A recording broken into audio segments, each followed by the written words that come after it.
Mechi iliyotarajiwa kuwa kali yenye ushindani wa hali ya juu, Simba ikicheza nyumbani kwenye uwanja wa KMC Complex Mwenge jijini Dar es Salaam dhidi ya Dodoma Jiji kutoka kule mkoani Dodoma, iliisha kwa namna ambayo ilionekana dhahiri ni mechi nyepesi mno kwa Simba kutokana na namna walivyocheza. Fadlu Davis, mbinu zake, wachezaji wake wakawafunika jumla kocha Mecky Maxime wa Dodoma Jiji na wachezaji wake katika mechi ambayo mwisho wa siku Simba waliibuka na ushindi mnono wa mabao 6-0 na hivyo kujiweka katika nafasi nzuri ya kuwafikia watani zao wa jadi Yanga pale juu kwenye msimamo wa ligi kuu Tanzania bara, kwa sababu baada ya ushindi huu wa mabao 6-0 Simba sasa wamefikisha pointi 57, ikiwa ni pointi moja tu ikiwa inawatofautisha baina yao na vinara wa ligi kuu Tanzania bara kwa msimu wa 2024-25 hadi sasa watani zao wa jadi Yanga, kwa sababu Yanga wana pointi 58.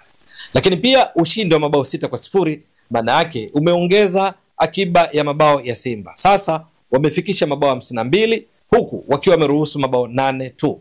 Ikumbukwe wanaongoza ligi Yanga nao wamecheza mechi 22 kama ilivyokuwa kwa Simba waliocheza kiporo chao dhidi ya Dodoma Jiji leo hii, lakini kwenye mabao Yanga wamefunga mabao 58, wameruhusu mabao 9. Kwa lugha nyingine, tofauti ya mabao ya kufunga na kuruhusu ya Yanga ni 49. Hivyo GD tofauti ya mabao ya Yanga na tofauti ya mabao ya Simba ni mabao 5, lakini kwenye tofauti ya point ni pointi 1. Kwa lugha nyingine, ushindani umezidi kwa mkali pale juu kileleni mwa msimamo wa ligi kuu Tanzania bara, wakati zikiwa zimebaki mechi 8 kabla ligi hiyo kukamilika na hatimaye kujua nani ataibuka bingwa. Kulikoni leo hii mechi iliyotarajiwa kuwa kali sana, halafu Simba wakaiteka jumla kuanzia mwanzoni mwa dakika ya kwanza ya mchezo huo mpaka dakika ya 90, wakati mwamuzi Wajihi akipuliza kifilimbi ya kuashiria kumalizika kwa mchezo huo. Simba ndio walikuwa wakitawala zaidi, Simba ndio wakifika zaidi langoni mwa Dodoma Jiji, Simba wakifanya majaribio mengi zaidi, kiasi ya kwamba kama kuna jambo ambalo kocha Fadlu Davis atapaswa kwenda kulifanyia kazi na kikosi chake ni kuhakikisha wanatumia vyema nafasi nyingi wanazojitengenezea. Yaani pamoja na ushindi mnono mabao 6 waliopata, Simba walipoteza nafasi nyingi mno za kufunga ambazo pengine wangekuwa na utulivu, labda kwa uchache ilipaswa wafunge hata mabao 9 kutokana na namna walivyoitawala mechi mwanzo mwisho, walivyokuwa wakifika kila mara langoni kwa Dodoma Jiji. Kwa nini alifanikiwa kiasi hicho Fadlu Davis dhidi ya Mecky Maxime na timu yake Dodoma Jiji ambayo kabla ya mechi ya leo ilikuwa imeruhusu mabao 27, yenyewe imefunga mabao 22?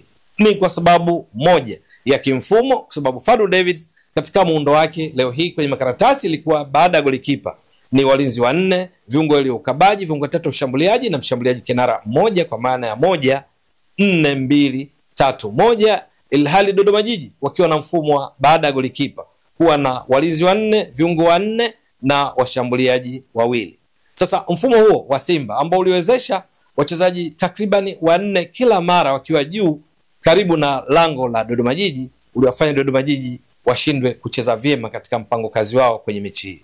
Lakini pili, namna wachezaji walivyokuwa kijituma mwanzo mwisho. Simba mara zote mipira 50-50 walijitahidi wao ndio wanaiwini, ingawa ndio wao walikuwa kitawala mchezo katika muda mwingi wa mechi, lakini pia walihakikisha mipira yote ya migongano wanaiwai wao. Lakini tatu ni ufanisi katika walao mashuti waliokuwa wakipiga Simba, basi kwa kiasi kikubwa yalikuwa yakilenga shabaha na kuingia wavuni. Ilikuwa vipi leo hii kwenye kikosi chake? Mwalimu Fadlu Davis kama nilivyotoka kueleza ameanza kwa mfumo huu, lakini mabao aliyafunga tangu mwanzoni mwa kipindi cha kwanza. Katika dakika ya 16 walifunga bao la kwanza baada ya kosa nyingi zilizoanzia katika dakika ya pili. Bao hilo la ufunguzi liliwekwa wavuni na Elie Mpanzu Kibisawala. Wakafunga bao la pili katika dakika 21 kupitia Jasha Ahua. Wakafunga bao lingine la 3 kuelekea mapumziko katika dakika 45+1, yani dakika 1 ya muda wa nyongeza wa mwamuzi Wajihi ili kufidia muda uliopotea kwa sababu mbalimbali. Simba wakapata bao la 3 ambalo hili liliwekwa wavuni tena na Jasha Ahua. Lakini baada ya kurejea kipindi cha pili dakika 46 Simba wakaweka bao la 4. Hili liliwekwa na mshambuliaji wao kinara alianza leo hii Steven Dese Mukwala, ikawa bao la 4.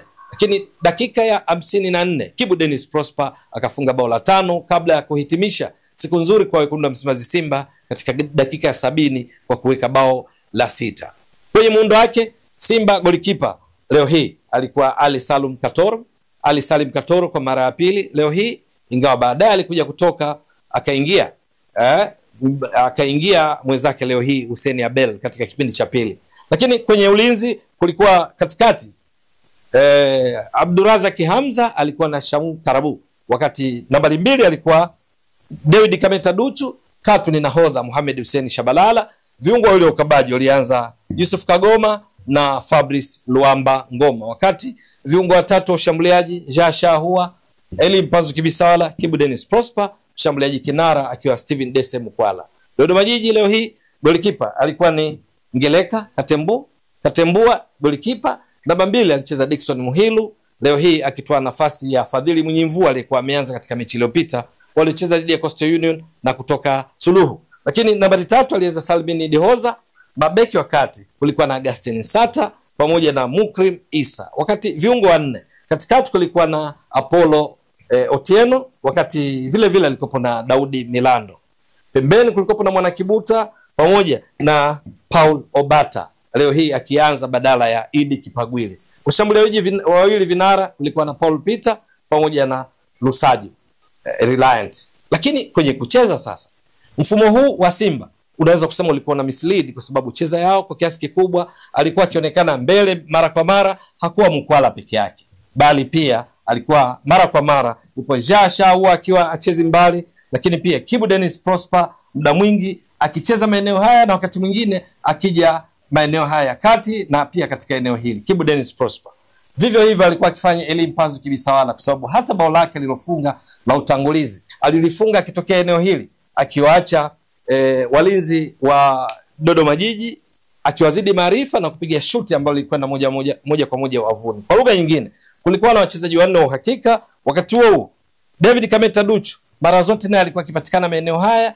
au akiingia ndani, kwa sababu kati walikuwa akifanya majaribio ya kufunga, naye David Kameta Duchu alifanya hivyo akicheza kwa staili ile ile ya anayecheza mara kwa mara Shomari Kapombe. Kwa hiyo naye alikuwa ni sehemu ya wanaongeza idadi wanaposhambulia, jambo ambalo pia alikuwa akilifanya Mohamed Hussein Shabalala nahodha, ambaye naye mara kadhaa wakati akishambulia alikuwa akipatikana katika maeneo haya, huku Yusuf Kagoma yeye akishia maeneo hayo pamoja na Fabrice Luamba Ngoma alikuwa pia wakati akishambulia anaenda kuongezeka. Abdurazak Hamza pamoja na Shamu Karabu wao walikuwa wachezi mbali na eneo hili, kwa maana kwamba kukabiliana na mashambulizi yote ya ghafla yanayokwenda katika maeneo ya pembeni, huku kwa Shabalala pindi Dodoma Jiji wanapojaribu kufanya mashambulizi ya kushtukiza, lakini huku kwa Kameta ambapo kama si Shamu Karabu kwenda kuchukua nafasi hiyo ya Kameta au Abdurazak Hamza kwenda kuchukua nafasi ya Mohamed Hussein Shabalala, kulikuwa na kiungo mmoja wapo hapa. Ngoma anakuja kutoa nafasi ya beki wakati huyu anapotanua kwenda kucheza nafasi iliyoachwa na David Kameta wakati wanapokabiliana na mashambulizi ya kushtukiza. Matokeo yake ni nini? Uchezaji huu ulifanya Simba muda mwingi waifanye Dodoma Jiji ikihangaika kujinusuru na sio kutengeneza mipango ya mashambulizi. Hata yale mashambulizi machache waliojaribu kushambulia yaliishia kwa kina Shamu Karabu na Abdurazak Hamza waliokuwa kwenye kiwango bora sana, kiasi ya kwamba Dodoma Jiji mechi nzima hawakupata nafasi yoyote ya kupiga shuti la kumjaribu golikipa wao Ali Salim Katoro, na baadaye hawakumjaribu pia Hussein Abel mpaka dakika 59. Kama ushahidi wa juu ya kile kilichokuwa kikijiri, Simba walikuwa kwenye mashuti, washapiga mashuti 18 Simba, kati ya hayo 12 kilenga lango, ilhali Dodoma Jiji mpaka dakika hii ya 59 kipindi cha pili walikuwa wamepiga mashuti 2, hakuna hata moja lilolenga lango. Hali kama hii iliendelea mpaka mwisho wa mchezo, Simba wakipiga hodi kila mara na hatimaye kujitenzea nafasi nyingi. Jasha Ahua akigongesha mipira miwili kwenye nguzo, lakini vile vile Eli Mpanzu Kibisawala akipiga mpira mmoja wapo kugonga nguzo. Kuelekea mwishoni mwa mechi, wakati Simba ikiongoza mabao 6, ilikuwa sasa inaonekana kana kwamba tayari mechi imeisha.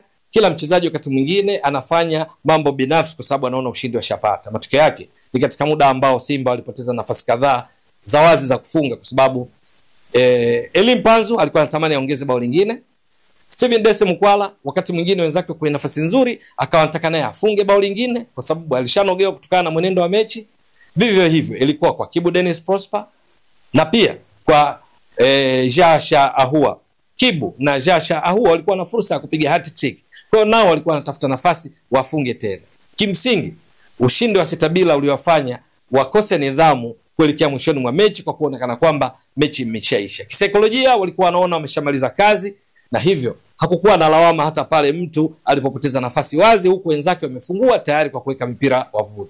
Mwisho wa siku wakapata ushindi huo 6-0, ushindi ambao hakuna timu yoyote katika msimu huu Ligi Kuu Tanzania Bara 2024-2025 imepata ushindi kwa margin hii, kwa tofauti kubwa ya mabao 6 bila mpinzani kupata bao. Yaani tofauti ya mabao 6, kwa sababu Yanga waliwafunga Ken Gold 6-1, Yanga waliwafunga KMC 6-1.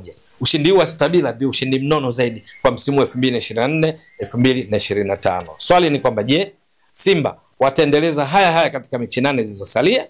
Kwa maana kama wakicheza mpira huu wa kushambulia mfululizo, wakiwafanya wapinzani wakose fursa hata ya kufikia langoni kwao na kujaribu kupiga shuti walau moja la kulenga lango katika dakika 90, ni dhahiri kwamba ushindani katika kutoa ubingwa wa Ligi Kuu Tanzania Bara kwa msimu huu kuelekea mwishoni mwa msimu utakuwa mkali zaidi baina yao na watani zao wa jadi Yanga, ama hata Azam endapo ataendeleza ushindi mpaka mechi ya mwisho.